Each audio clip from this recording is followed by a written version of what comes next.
Good morning mga friendship. Ngayon, ang next na video ko ngayon mga friendship, ipapakita ko sa inyo yung nabili namin na solar na LED siya na Christmas light.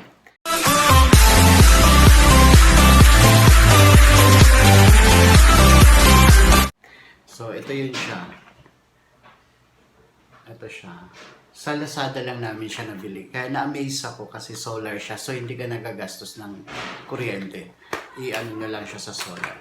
So, mamaya papakita ko sa inyo kung paano ang pag-assemble niya. So, guys, ipapakita ko yung loob. Ito yung nabili. Sa Lazada lang siya binili. Mura lang din siya. So, na-amaze lang kami kasi nga solar. Ito yung ano niya, loob niya. Ito. Mamaya papakita ko yung pagbuo. Ito yung solar na dapat nakabilad lang siya sa araw para walang gastos sa kuryente. Ito yung laman niya lahat. So, marami siya. Nakalagay dito sa box. Wala siya nakalagay kung ilang 100. Ayan. 100 yung laman.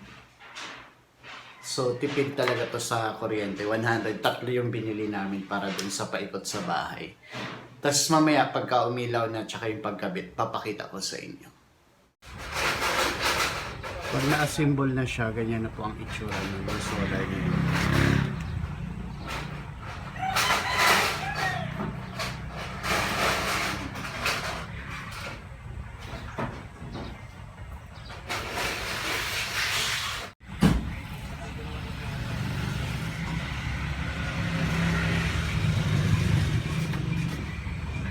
Sir, ilang days ang warranty niyan, sir?